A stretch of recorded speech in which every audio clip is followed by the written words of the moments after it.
You may have a mission statement that says we're going to build a high quality product, but your legal charter says you're going to maximize shareholder value.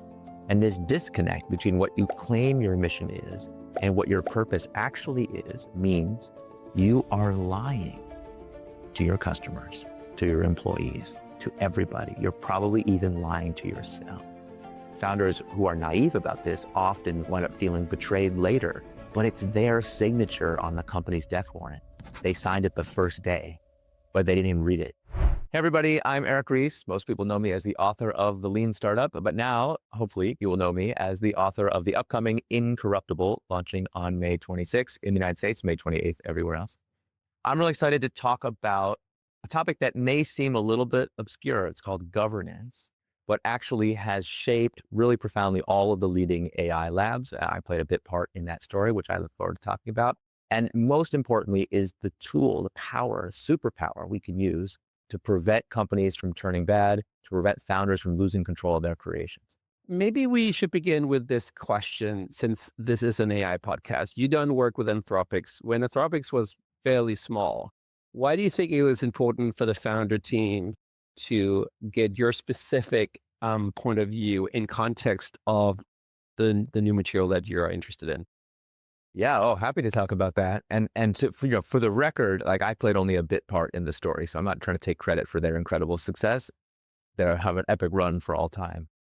But you got to remember that now people see them as world beaters, but I knew them when they were just first-time technical founders. You're trying to figure out what to do after they had left OpenAI. So it was very much an open question what kind of company it should be, or even if they should start a company or some other kind of entity. Remember, they had joined the nonprofit lab, OpenAI, thinking that that would be the place to work on this technology to advance its benefit to all humanity and to deploy it safely. So that really was the question that we were talking about in those days. Like, what can you do to keep control of this technology to prevent it from being misused? And I give them the credit, not me. Okay. This is to their credit that they were able to foresee that if this technology worked, it would be worth trillions and it would be highly desirable to big companies, to nation states, to like every geopolitical actor of significance would want to have their hands on the technology and shape it to their own ends. So the question was, how do you structure a company to try and prevent that outcome? While at the same time, they had this question of like, how do we build a company that's coherent? How do we make sure that everyone who's involved is a deep believer in the mission so that we never have people around the table who believe in anything else? So we all understand. And it wasn't that they were against making money. They knew they were going to make a lot of money if it worked. The question was, how can we make sure that everyone who's in the company, on the board, on the cap table, at every possible configuration, wants to make money by achieving the mission rather than money by any means necessary? So those were the questions that were swirling around at that time. And how'd you resolve some of those things? Well, again, the credit to them, not to me, but I walked them through the problems with the conventional corporate structures. All the different, I remember having like a kind of I felt like I was being like a spooky ghost stories kind of, meeting where I'm like, look, let me walk you through all the ways that even well-intentioned founders get defeated here. You think you have completely aligned investors, but actually somebody blows up or turns out to be someone you didn't know. I had no idea, of course, that it would be FTX. It would be the thing that was about to blow up. But I foresaw that possibility, that kind of thing happening because I lived through that a bunch of times. We talked about what happens if, you get into a situation where the board of directors feels like they're in their fiduciary duty to do something profit maximizing that you think is morally abhorrent. What recourse do you have? And we talked about the tools that someone who wants to foment a civil war in your ranks and who wants to take control of the company, like what are the tools that they have at their disposal? What are the vectors of that kind of attack? So we could think about solutions for each of them. To their great credit, first of all, they took this stuff seriously when most founders' eyes glaze over and just say, corporate governance, who cares? And they, like every other founder, are surrounded by lots of advisors and lawyers and bankers and all kinds of people who tell you not to worry about it, that you could always figure it out later, that, don't be premature. And I've had many founders who, after talking to me, go talk to their advisors, and the advisors say, man, Eric is such a downer. Really believed in you and your vision. He wouldn't talk like that. This isn't going to happen to you. You're the exception. So they did not sit there being like, well, we're the exception. We're going to be fine. They really did the work, the homework to figure out how to make it work. And I especially give them credit because dual class kind of emperor for life governance was not on the table at any time, because they understood that that was just as dangerous here. Maybe not just as dangerous, maybe slightly less dangerous, but still pretty dangerous, because that would require them personally to bear the weight of this momentous decision. They wanted something stronger than that, something that would endure even if they were to pass away or, not be there anymore. So yeah, we did a bunch of things in those days to figure out how to recruit the right people, how to set the tone culturally, internally, how to get the right investors bought in, how to, I thought it was a public benefit corp, of course. And it eventually created this thing called the long-term benefit trust, a two entity structure where you have outside trustees who have the ability to appoint directors to the for-profit board. For folks who aren't familiar with the governance structure, and some people I'm sure right now in our audience are going, wait, governance? Usually we're like hands on keyboard or mouth to mic. Yeah. This is a little bit different. No, it's great. It's amazing. It's perfect. And I do want to I want to hear a little bit of the Eric backstory too, from call it, NVPs, which are, very in the weeds, to governance, which is kind of at the highest level. But just play through on the Anthropic example, especially for folks who aren't familiar with what did they decide, and is it advantageous in your perspective, and why so? Oh, yeah. Yeah. So for most people listening, this doesn't sound like hands-on keyboard. It sounds like something very abstract, but wrong. Actually, this is the most hands-on keyboard. This is the most consequential decision you will ever make if you're building a company. And not to exaggerate, I'm not exaggerating here. If you don't get this right, no other decision you make with your keyboard will matter even one iota in the future, because you won't be there. You're going to be gone, and someone else will be making the decision, and they will be happy to undo. So, but what is the structure that Anthropic? Yeah, so let me walk you through exactly how it works. So this is, for most of your listeners, this is going to sound new and be like, wow, this is a bold new idea. No, this idea is very old, actually. Just to give you one example, the German optics company Zeiss, who makes most people's optical lenses in the world, they had this structure in like 1887. So it's not new. It's just been kind of forgotten, especially among tech, newfangled companies, because our legal advisors and our bankers and the kind of what I call the governance class of our society has just decided this is old fashioned and no good. So a massive credit to Anthropic for taking this seriously. Here's how it works. In a two-tier structure, you have the for-profit company. The profit engine is one entity. And you have a separate, what is sometimes called a mission lock vehicle, a separate entity who has the responsibility for making sure the engine stays on track. The mission is never lost. That's its formal responsibility. So we debated lots of different ways that this can be done. You can do it with an employee trust. You can do it with a nonprofit foundation. Anthropic picked something that under the law is called a perpetual purpose trust, which is a legal entity that doesn't do anything else but guard the company's purpose. Like, it has no other responsibility. And they put people on this trust who are true believers in the cause. The trustees are not compensated in Anthropic stock. They do not have a financial incentive to see that the company goes gigantic or whatever. They have the sole responsibility to look after the safety mission. And for a lot of people, that sounds frightening, because like, wait a minute, wouldn't you want everybody to be aligned to the financial outcome? But it turns out that there's a lot of good academic research that this series of checks and balances is very helpful.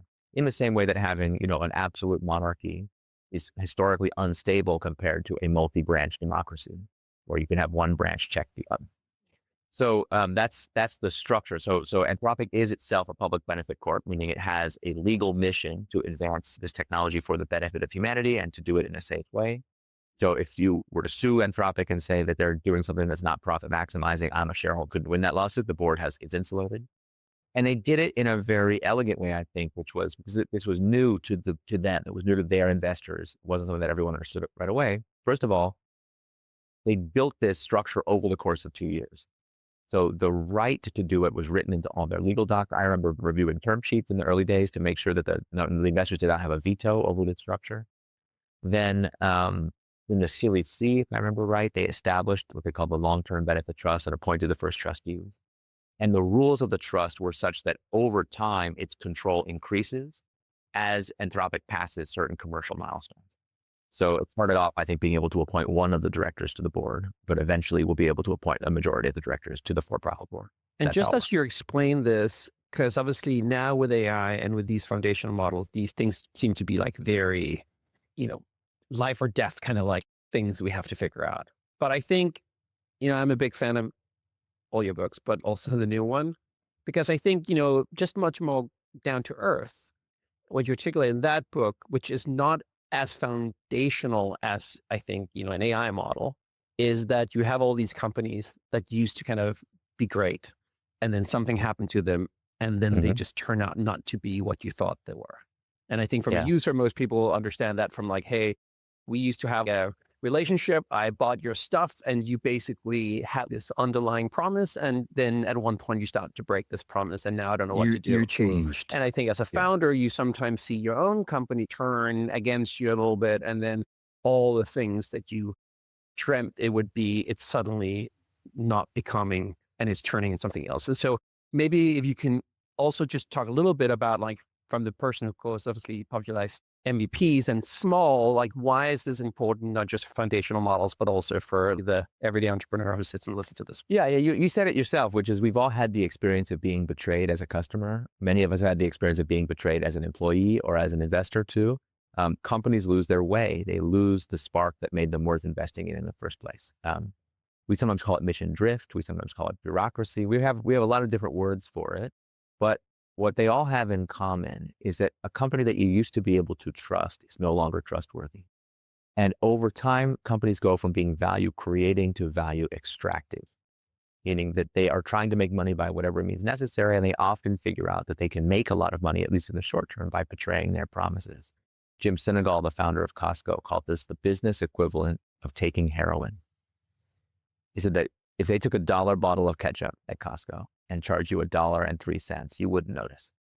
Nobody would notice. In fact, they could do that across the board and raise prices on every item in the store by 3 cents, and nobody would notice. If they did that, it would double their net income. It's a lot of money. Costco's a $400 billion public company. So why don't they do it? Free money. Why not do it? Because he said, if you do it once, you're going to have to do it again. Raising prices is the easy way. They prefer to take the harder road of sticking to their principles, knowing that that is what wins them the trust long-term of customers, employees, and everybody else. So that trustworthiness they conceive as an asset. And I think this is really the important move for founders. If you understand that trustworthiness is an asset, you won't be so surprised that someone will try to steal it from you. Of course they will. The more successful an organization is, the more valuable it becomes as a target for people to want to control for their own ends. And so if you're going around telling people that you have a mission statement, and it could be a lofty mission statement like Anthropic has to save humanity, or it could be a very humble mission like Costco's just about low prices. Other companies are just about quality. Just want to make a quality product. I want to make a product that helps people's health or leaves them a little bit happier or bring a little beauty into their lives. You tell me what your mission is. If it's anything other than making money by any means necessary, you're already a business revolutionary. You already have a huge problem, which is that we live in the era of what's called shareholder primacy, where you may have a mission statement that says we're going to, build a high quality product, but your legal charter says you're going to maximize shareholder value. And this disconnect between what you claim your mission is and what your purpose actually is means you are lying to your customers, to your employees, to everybody. You're probably even lying to yourself. That's not what the company stands for. And I think founders who are naive about this often wind up feeling betrayed later, but it's their signature on the company's death warrant. They signed it the first day, but they didn't even read it because their lawyers told them this is the good documents, don't worry. Is there anything, you obviously clearly have gone, like on a journey from the early days of the lean startup and to, Yeah, I've seen to some this, things. right? How much was this just becoming more mature and having seen through the different phases of it? How much, if any, has this to do with AI suddenly entering the scene? Like, how would you contextualize your journey from there to here?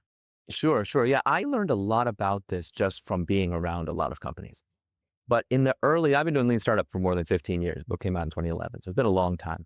And I've probably helped hundreds, thousands of people start companies. I've been around a lot of companies. So I've seen a lot of people make a lot of money. I've personally helped people make literally billions of dollars. I'm very proud of them. I'm very happy that they're so wealthy. That's great. But I've also really seen the dark side of this. And this feeling that you lost control of your company, either because you got fired or because it ceased to reflect the values that you thought it did. Like that is a really common pattern. And just like everybody else, for the first, I don't know, however many years of my career, every time that happened, I took it personally. When it happened to me, and it has, I thought I failed as a leader. When it happened to my friends, they would say to me, I didn't trust the right people. I should have had different people on. I should have done this. I should have done that.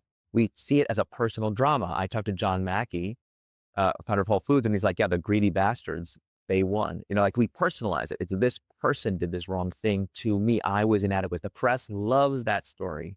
Greedy investors versus naive founder, who will win? Right? So unfortunately, when we look at the problem that way, we miss the systemic forces that are causing it to happen over and over again. And the question that haunted me, the mystery that is kind of at the heart of this book is, why do investors do this? So many of the companies that I have been involved in and that I profile in the book, for example, investors are keen to get rid of a founder. We really have a strong culture of accountability for founders. They make a mistake, they need to be fired. Whether they actually made a mistake or not seems to be, besides the point. But if they do, they get them out of there. A lot of companies, after the founder is removed, never innovate ever again. Like literally never. Like Polaroid, the famous R&D company that now people only remember the instant camera, but it used to be one of the biggest R&D organizations in the US. Steve Jobs idolized Edwin Land. And when he was fired, Steve Jobs literally called it the dumbest thing he'd ever heard of. Yet after he was fired, Polaroid never commercialized anything ever again. Not one invention. So I think we kind of we're looking at these personal forces. We're like, well, why? What is the incentive? Why would they do this? It's like the parable. Why people have been telling the Aesop's fable about the man who killed the goose that laid the golden egg? Why have we been telling that story for thousands of years? Why do people find it so compelling? Because there's like a bug in human psychology. We can't help ourselves. We do this all the time. But capitalism was supposed to fix it by having a competitive marketplace that selects for value creation. Except that's not what we have. You could build a competitive marketplace that selects for value creation. That is possible, but we don't live in that world. We live in a world that is very different. So as I started to become aware of these problems, I went searching for solutions. I tried to build a solution myself called the long-term stock exchange. I've devoted a lot of years in my life to trying to fix this problem.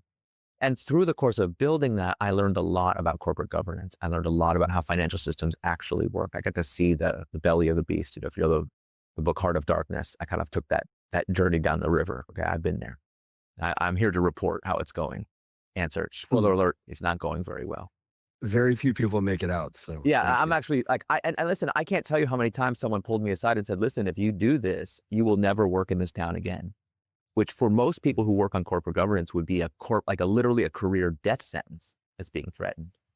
And of course I was like, well, I don't want to work in this town. So that's fine. No problem. But you have to understand all the people that are successful in this career path of governance stuff. Every single one of them has been threatened in this exact same way and had to say yes as a condition of their employment. That's why we have such a monoculture in that world.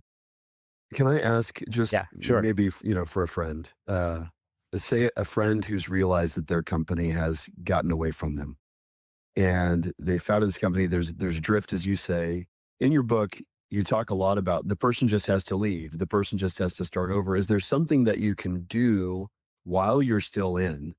Or is governance an a priori condition that you actually have to create before anything else? Yeah, let me answer your question with a metaphor. I've been trying to figure out how to answer this question in a way that doesn't leave people depressed. So here's my attempt, okay?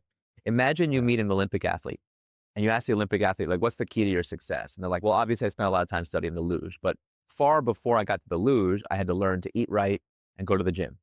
And so then you're like, oh, got it. If I want to be an Olympic athlete, after I'm an Olympic athlete, I'll have to go to the gym and eat right. He's going to be like, no, man, you have to do that first. First, you eat right and you go to the gym. And you say, oh, I have to do that from a young age. He's like, that would definitely be helpful. So it's too late for me.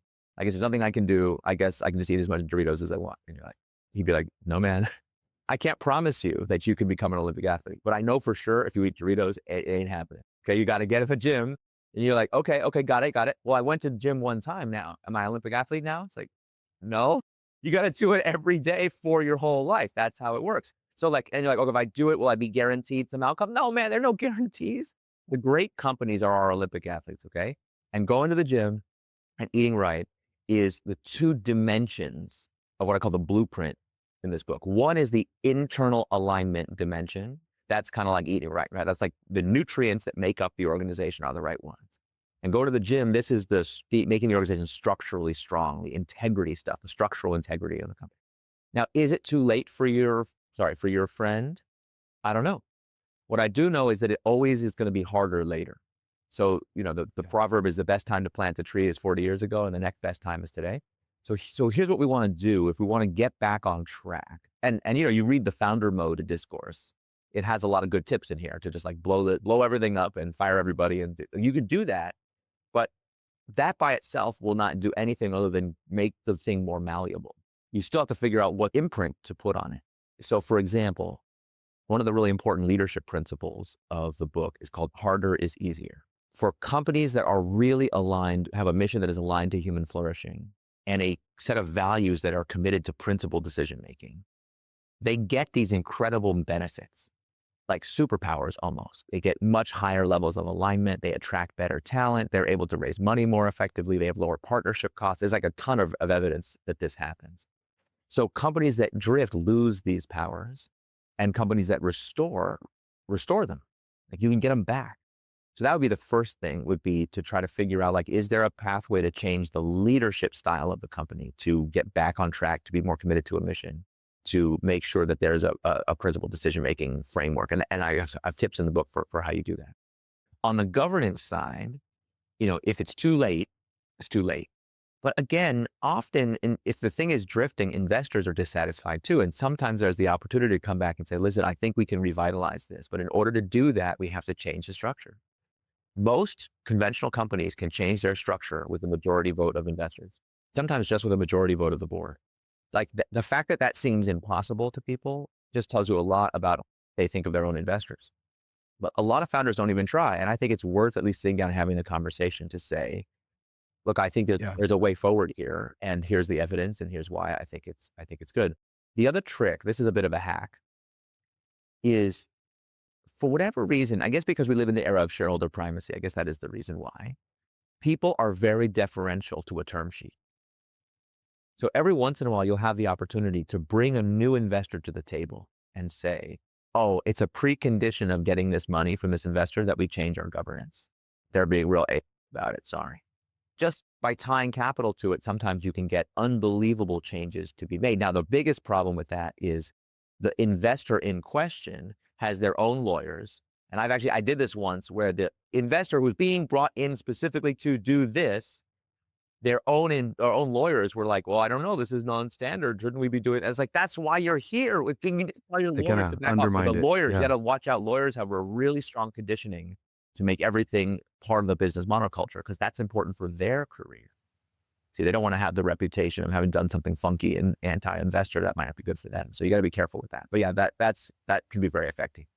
I'd love to get your thoughts on this. So Henrik and I have a long-term mutual collaborator named Nicholas. And Nicholas and Henrik are building a business called Autos right now, which is helping a bunch of folks become entrepreneurs. Years ago, Nicholas and I were kind of obsessed with this question of how do you help companies start creating capacity to innovate? And we actually had struck upon governance as well. Yeah. And we had this idea around what we called an exploration committee, that just like a board has an audit committee. Oh yeah, absolutely. Or, but to actually have, so I think there's an incredible leverage at the governance layer. So much leverage.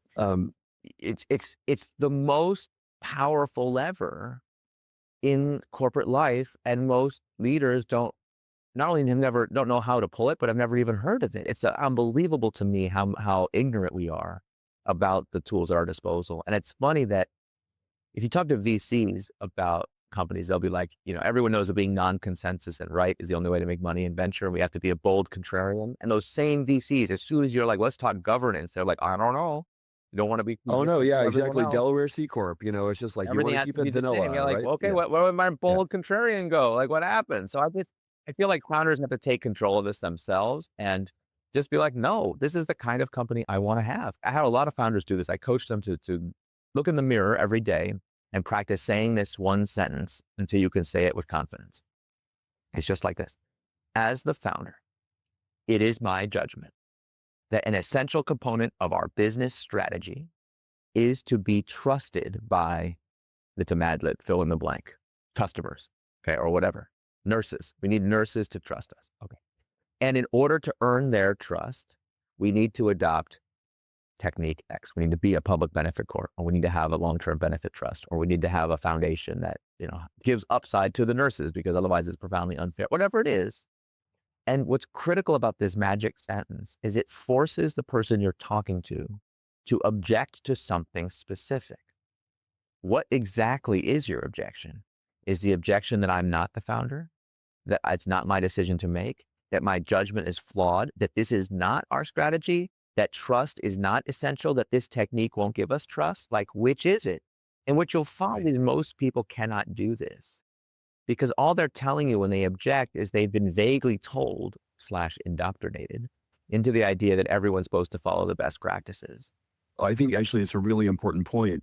What you're saying is that a founder may say that in the mirror or otherwise, but not realize the internal inconsistency with their stated mission and their legal obligation. And you're saying there actually has to be alignment between what you're telling yourself, because I guarantee, dude, 95% of the founders we know are saying that's true about them.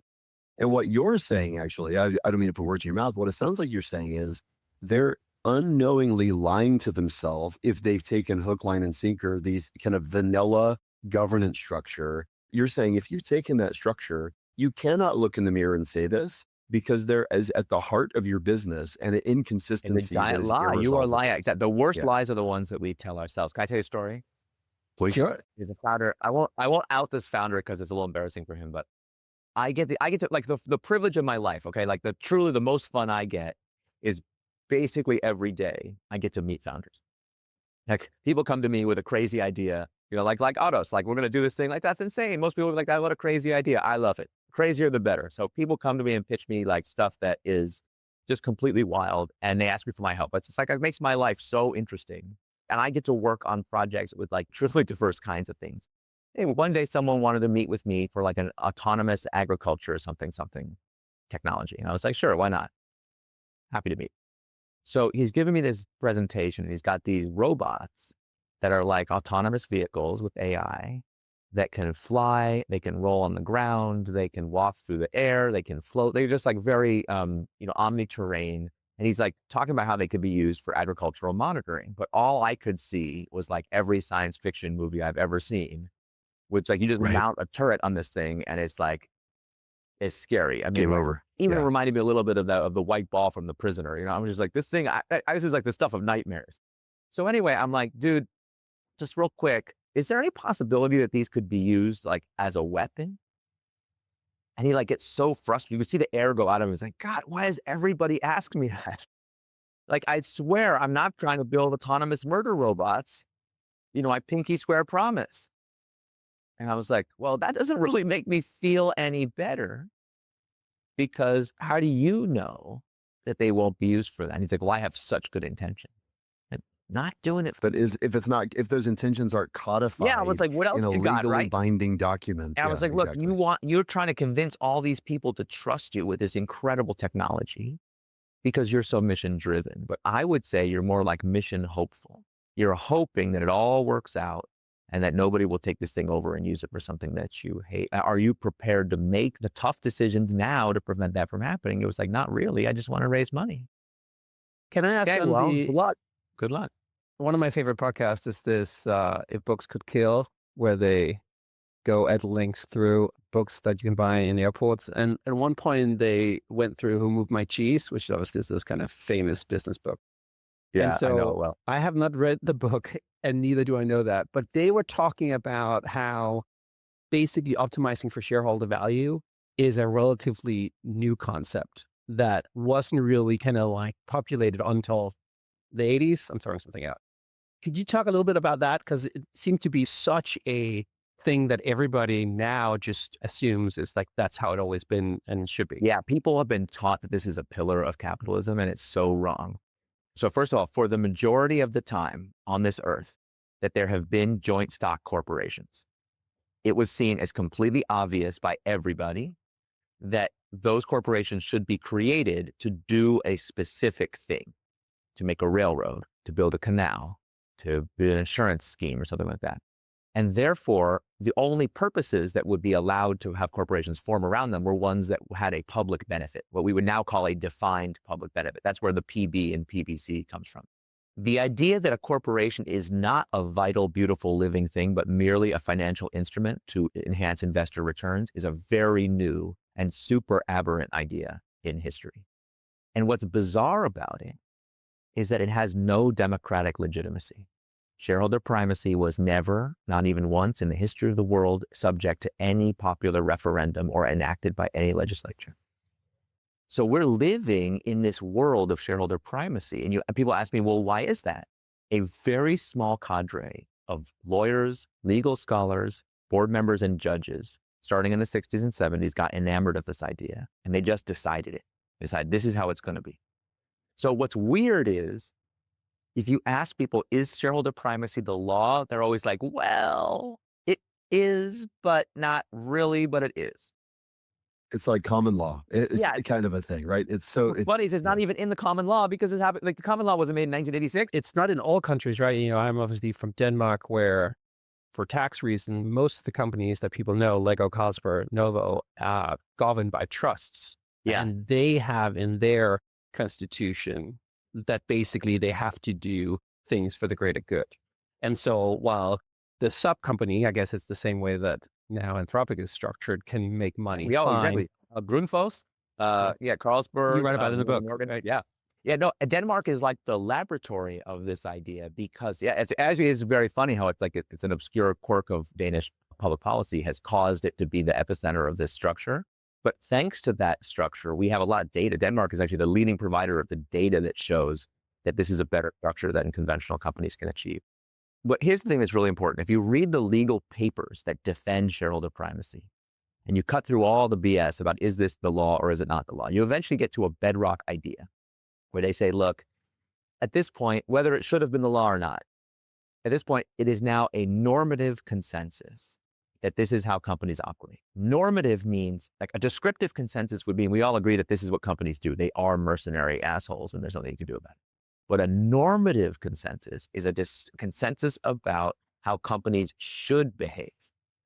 Normative consensus means everybody knows that companies should behave this way. They literally write stuff like this. Managers not only can, but should break the rules if it is profitable to do so.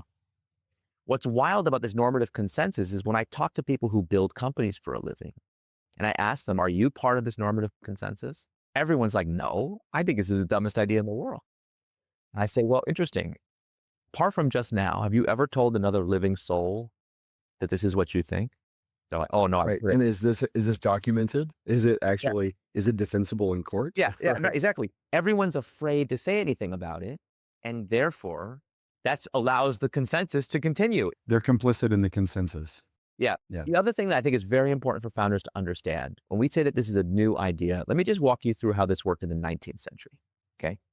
This is how it was in the United States until 1899 in Delaware. So very recently, in the 19th century, let's say you were the world's richest man and there was a certain company that you wanted to control. Let's say it was a railroad or a canal, because there was no social media. Okay. You want to borrow a bunch of money from banks and take it over.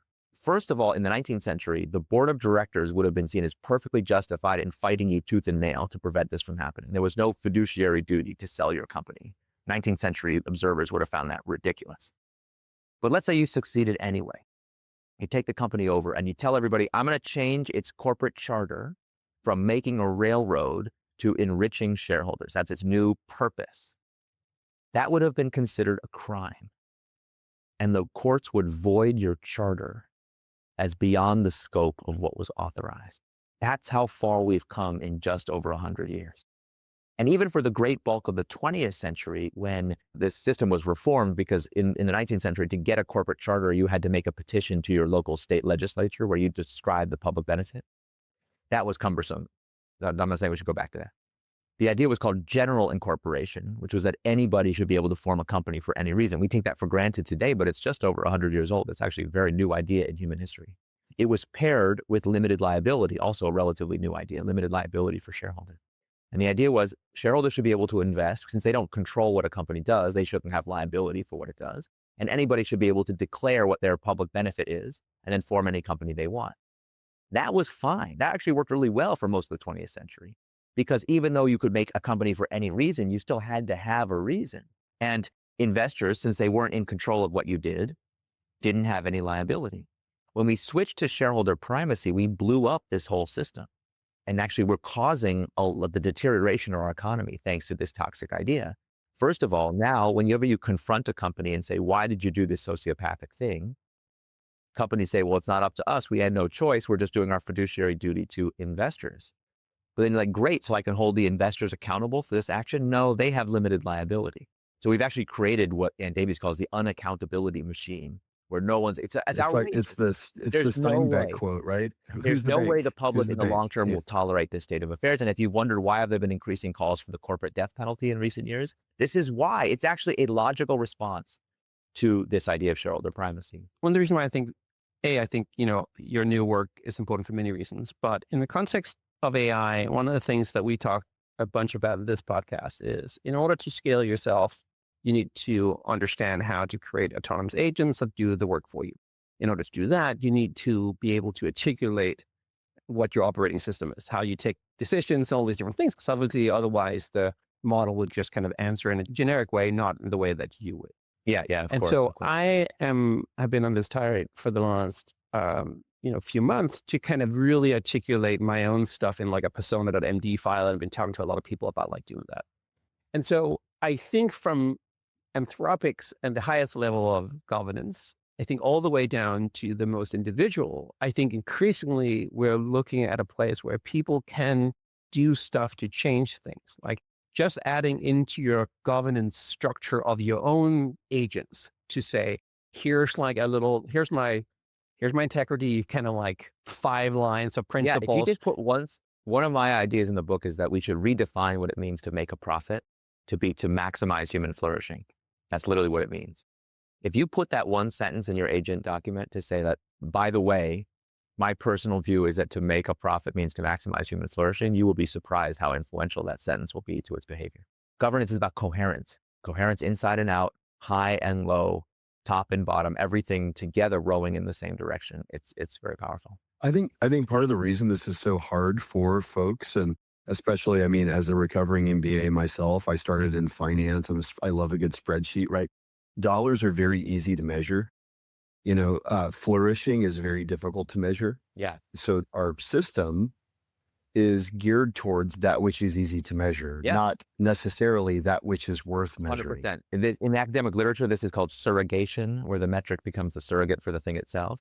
And you know how everyone's talking now about legibility? You need to make your life legible to the AI so that it can help you.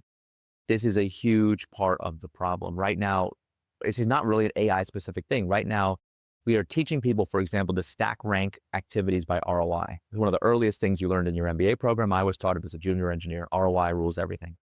Except the most important decisions we make, the ones that build trust, are ROI negative by definition, because the returns are intangible, but the costs are tangible. So say more.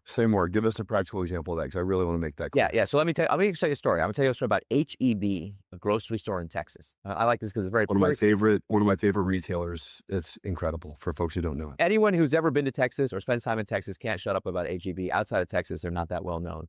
What I loved when I was doing the research for this, the people in Texas frequently mistakenly think that HEB stands for Here Everything's Better.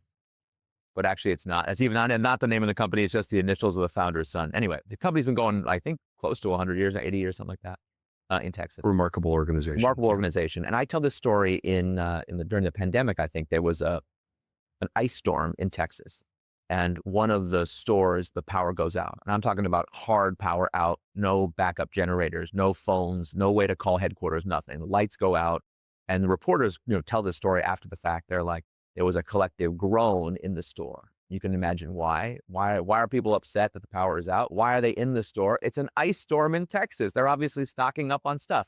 So everyone's like, oh no, I'm not going to get the stuff my family needs. The store manager jumps up on a table and says, everybody gather around. Just take your carts, go home. And someone's like, how are we going to pay for it? You're not going to pay for it. Just go home. And people hear this story and they're like, wow, what a brave manager to defy the wrath of corporate, to give out all this free stuff. They must have been very brave, but no, as you pointed out, this is not a brave manager. This is something that HEB drills for, not for ice storms in particular, but for the idea that they are a fiduciary to the customer. They got to take care of people. And if you have the opportunity to do so, you do it.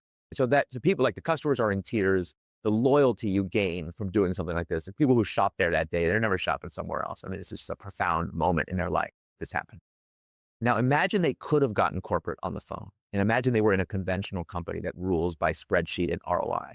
You can easily imagine someone being like, excuse me, but what is the ROI of this activity? And the manager being like, I don't know, man. People are going to be in tears being so grateful to the thing. But I can tell you exactly how much it costs to give them all that free stuff. It's going to be exactly, $25,333.23. How much is this loyalty you claim worth? How much is it worth? And I've actually been in this argument many times in companies. I remember one time we were talking to a company that was like really recalcitrant about doing the right thing. I won't say what the thing was, but it was to me, very obvious they needed to do the right thing here. Company didn't want to do it. They had all these people talk about the ROI, and we're like loyalty. And finally, the finance people are like, okay, fine, we agree. Getting this loyalty would be really useful. We're like, finally. But honestly, now don't we have to consider the ROI of this action that you propose compared to what if we just have a loyalty program? Wouldn't that be a more efficient way to get the loyalty? And you're just like, oh my God, stop it with this. It's So funny. a really critical idea is, first of all, to try to make the intangible things tangible. We have a whole chapter about this. How to use metrics that can It's capture a little bit whole, difficult. Like what's the KPI of my life? very difficult. But also, we have to have certain principles that are not legible. I think this is something that is very difficult. I'm Mr. Metrics. I'm very pro metrics, but not every decision can be made by the metrics. Some decisions have to be made in an a priori way, including, by the way, the decision about what to measure and what not to measure. The late, great Clay Christensen said in his last book before he died, he said, it is easier to do the right thing 100% of the time rather than 98% of the time. And that is just an incredibly profound idea. When you take certain things off the table, think about Steve Jobs. I love this story. He used to have fights with his engineers over the visual layout of the wires inside a case of a computer he didn't think customers should be allowed to open. And the engineers would be like, man, who cares? No one is ever going to know. No one will ever see this. So why are we arguing about this? And he'd be like, but we're going to know. We're going to know. Coherence. That's a great example. This is what we coherence. stand for. And that goes back to that harder is easier principle. By making life more difficult for himself, he actually taught an important lesson to his team. This is what we stand for. This is who we are. And because they saw him do that in little ways, they started to believe he would do it in big ways. And that's why people were so insanely loyal to him. One of the things that I think is extra interesting in the age of AI about this is I feel a lot of us are now trying to figure out how do we offload stuff to AI, but then we're also trying to figure out when do we actually need a human in the loop and what kind of human in the loop. We have obviously I'm the founder of BarkBox, and one of the things we do is we make these incredible dog toys, and some of the dog toys are funny for the humans and they're incredible for the dog. And so we refer to them internally as they have Bach magic. Now, one of our head of design, Derek, he's incredible at doing that. Now, the irony is, of course, that I am not able to define what that means, right? And almost per definition, It's illegible. If I was able to, I could probably outsource it to an agent because then I could just put on what the parameters that I want. And so I think Christian Masberg in his book, Sense Making, called the difference between thick data and thin data, where the thick data is this thing that we humans understand. The party is just getting started. The mood in the office is weird. Those are things that are easy for us to compute. But to your point, we have lived in a world for many years where those were kind of like touchy-feely kind of character traits that we didn't really value. And so I think ironically, we're now forced to think much more about this on like the smaller level. No, everyone is grappling with this right now, and rightly so. To me, this is like, imagine you were in a car, a combustion engine car, and you didn't have a speedometer. And you're like, how can I figure out how fast I'm going? Someone says, look, we realize that the amount of exhaust coming out the tailpipe is correlated with our speed. So that's going to be our primary KPI, exhaust coming out the tailpipe. At first, it's not a problem because that is a pretty reliable indicator of speed. But then someone else says, oh, I heard that your goal as an organization is to have maximum exhaust out the tailpipe. Let's throw some sawdust in the engine. So the metric becomes the surrogate for the thing itself. We have all been taught that when a company is healthy and growing, its share price will increase. Therefore, anything that makes the share price increase must make it more healthy. Wait, what? Makes it healthy. Wait, Yeah, exactly. Yeah. where did we get that idea? So this is AIs, of course, are an amplifier of this tendency. If you insist on only doing the things that are legible to the AI, you will live your life in this trap. On the flip side, if you view AI as a complement, as something that could enhance human agency and creativity, then you will never have this problem and you will be able to use the technology in a really powerful way. The last thing that I'll say, just because I think it's actually related to the AI and your book, is this governance issue is deeply relevant to the AI moment. What I'm reading right now, The Infinity Machine, Sebastian Malaby's book about DeepMind and Demis Sabas. And these are the conversation you're describing at Anthropic and that you're kind of articulating more broadly is animating the AI dialogue right now, whether people know it or not, right? And the question of governance, the question of what do we do when there's a lack of coherence, or how do we ensure coherence, is something that the smartest people in the world have been thinking about for the last 20 years. And by the way, not really solving, I think, yet. Yeah, yes. So it's Yeah, absolutely. As far afield as kind of the topic of governance may seem to some folks, it's actually deeply inherently related to AI. And so I'm really grateful that we had the chance to learn from you some of the things that you've learned as you've been studying the last couple 100 years. I think it's got tons of bearing, not only on the AI moment, but also on the founders and professionals in Thank you. I really appreciate audience. that. So thanks for taking the time. Yeah, really hope this book will have as much impact as the Lean Startup. Then I think it'll be a better world. Yeah, I definitely. appreciate it. Thank you. Thank you for saying so. Henrik, I wanted to start with a bold question for you to reflect. We asked Eric, what about the person who's already created a governance structure? They've already got a venture. What can they do? Is all lost? And he said, I love these 3 words. He said, why not try? He said, usually you can just change your structure with a majority vote, or with a new influx of capital. So my question for you is, as a founder, you've got a company right now. How do you think about your own company's governance given that conversation? I mean, I thought a lot about it after the conversation. We were recording this like a few days after, and it's definitely one of the statements that kind of like stuck with me.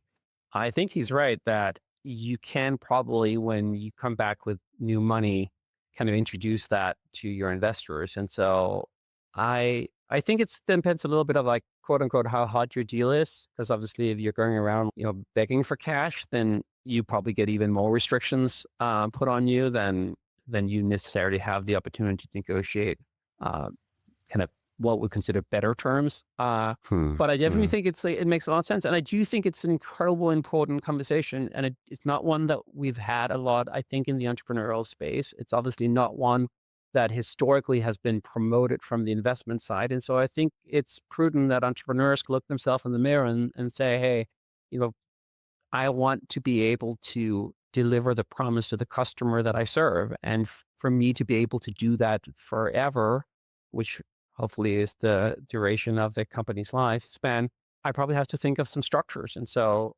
yeah, I mean, I greatly salute him for writing the book, very much saluting him for picking of this kind of difficult conversation. And I think it's on entrepreneurs now to take that kind of baton and then kind of run with it. One follow-up thought that I had is you and Nick have autos, right? You're helping a bunch of entrepreneurs build new businesses. Is there any way to make good governance the default structure of a new business, right? Instead of bad being the default, why not make good the default? Yeah, I think so. I mean, like a lot of the companies that run on autos.com are not necessarily entities. And so they don't have the same governance structure as a LLC will have, but they do have principles on operations. And I do think that having good behavior is something that we can affect. And so this is something that we're also thinking about now as part of the platform. And I hope that Eric will help us promote more of that kind of attitude, not just in our organization, but across the organizations that we help build. The last thing that struck me was the whole mirror sentence that he recommends founders say in the mirror, right? Hmm. What stood out to you from the conversation? I think I'm kind of like was torn the whole conversation because everything he says I find to be true, but also very difficult. And In what so sense? How do you mean difficult? he's talking about how basically that an organization structurally is increasingly set up to serve the return of capital, like so your shareholders, than it is being set up to serve the customer that you're serving, the one that pays you money. And so I think that insight is fundamentally true. And I think many of us, when we have been able to build successful companies, it's because we start up with thinking about how we serve our customers very, very well. And then over time, that kind of erodes because we become bigger and the interest of returning capital becomes much more kind of prudent and powerful. Now, it is difficult because, to his point, the organizational design and this governance design is then set up. And I would imagine many entrepreneurs will be met with very cold faces when they come back and saying, hey, here's a thing, next year, we're not going to try to hit profitability, or we're going to reduce profitability because we think that the capital that we made is best served in Right, giving more right. value back to the customer. That is just such a foundational different belief system. And so I think he had a very prudent argument. And I do think in the long run, it makes more sense to serve your customer because that's how you're going to serve your shareholders too. Um, but it is complicated, man. And I don't think it's easy. And so it's not just about a founder here and there kind of looking themselves in the mirror and kind of agreeing. It's a complicated fight that's a little bit more, going to be a little bit more uh, forceful than getting better values. Yeah. Well, you raise a really interesting point that I hadn't really thought about in regards to Anthropic, or I think about it in regards to the example of Anthropic. Are you a price maker or price taker, so to speak, as a founder?